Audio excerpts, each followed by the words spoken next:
The Irish legend of the Children of Lir has been a frequent request around here, so please forgive me for taking so long to get to it. But to be fair, it's a very long legend with a lot of very long Irish names and names of places, and this is a very abridged version. If you're new to the tale, you'll no doubt recognize similarity in fairy tales like the Wild Swans. Some folks think that fairy tale stemmed from this legend, but others not so much. As always, folklore this old has varied scholarship and many versions. Here's just one of them. Fucked up fairy tales with Liz. Ding!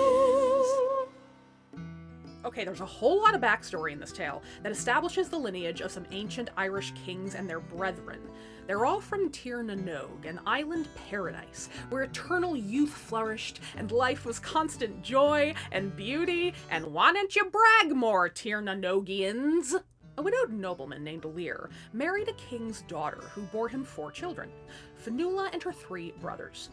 Their mother died, so Lir married one of her sisters, a woman named Aoife. As is typical in these old tales, Aoife came to despise her stepchildren. Her situation comes with a little more nuance than we often get in fairy tales.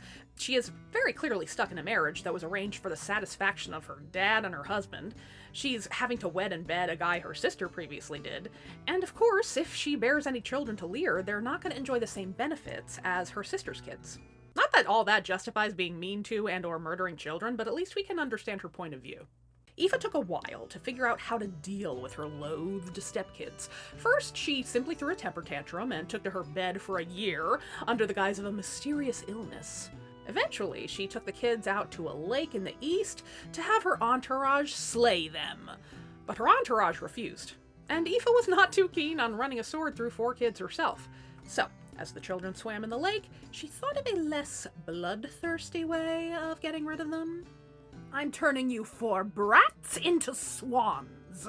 What do you mean you're turning us into swans? Oh, you meant it literally. Well, you can't keep us this way forever. There has to be a time limit on this kind of magic. All right, I can give it a time limit. Let's see. You will be swans for 300 years. 300 years? At this lake. Then you'll spend another 300 years as swans in the Sea of Moyle. That's 600 years! Plus 300 more in the seas around Inishglora. So in total, it's only 900 years. I guess that's technically a time limit. Have mercy on us, Aoife. I'm already having mercy on you by letting you keep your ability to think and speak like humans. But I am feeling generous. How about your song will be so magnificent it can heal people? I'm not really seeing how that's merciful. Fine, I'll make it so your curse will end when the descendants of the king of the north marry the descendants of the king in the south. You'll know that's about to happen when you see some bald guy ringing some prayer bells. And when will that happen?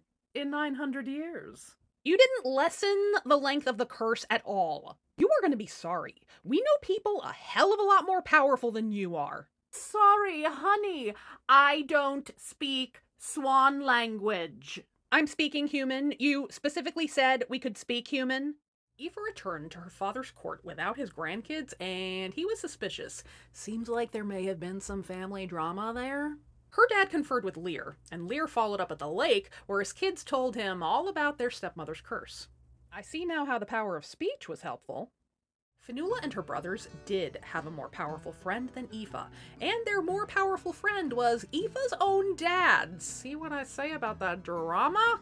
He did that thing where he asked her what the worst punishment would be for someone in this situation, and she said, well, she wouldn't want to be a demon of the air, because all they did was hang around battlefields and tend to the souls of the worst kind of people. So of course her dad bonged her with his druid stick, and she became a demon of the air. And that's a wrap on Aoife. In the meantime, the 4 swan kids of Lir were tethered to the 3 locations their stepmother specified.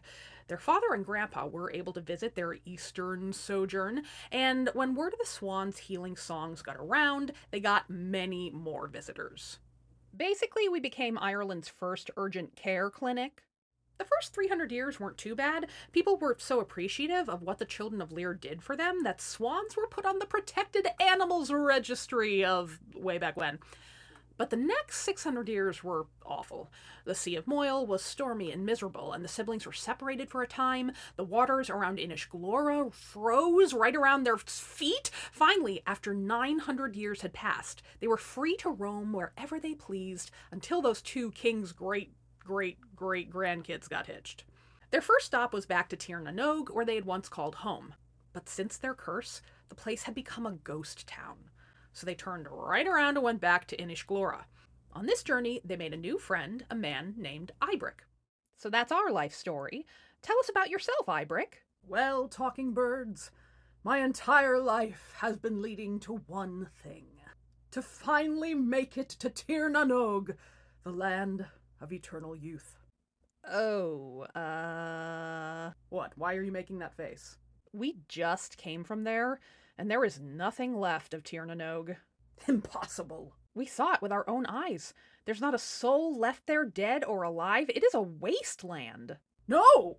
I refuse to believe it! If that's the case, I spent my entire life wandering around Ireland for nothing!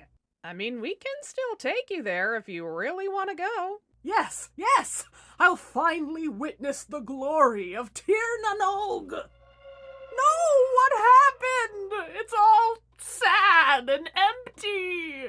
Well, I don't like to say I told you so, but... I refuse! I will have my Tir na Nog that I was promised by myself when I set out from home so many years ago. Mountain!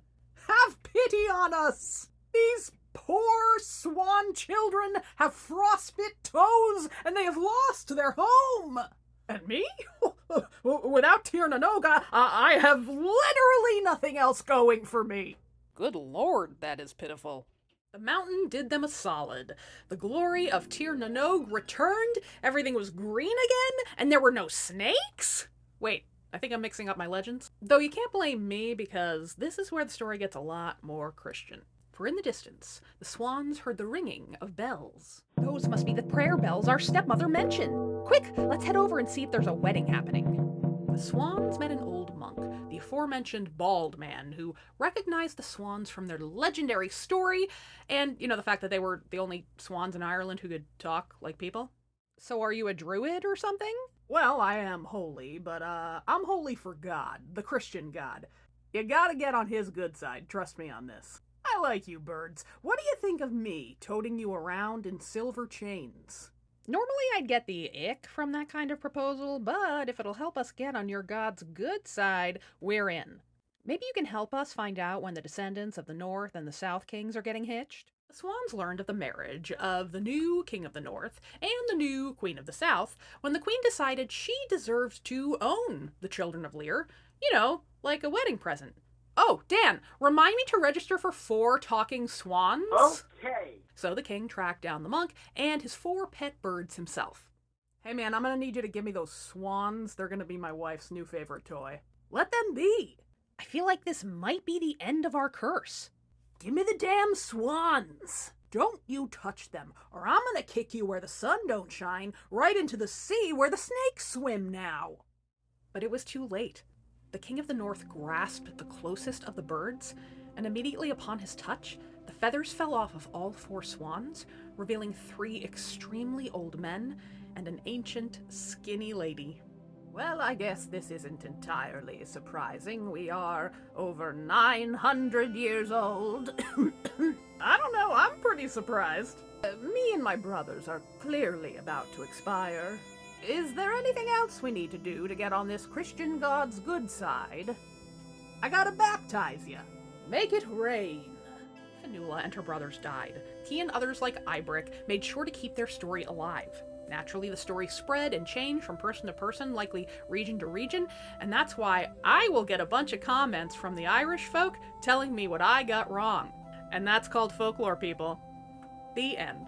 Thanks for the request. Let me know if you have a fairy tale or a legend or myth you want to hear in my silly style, and of course, if you like my silly style of storytelling, you will love my book.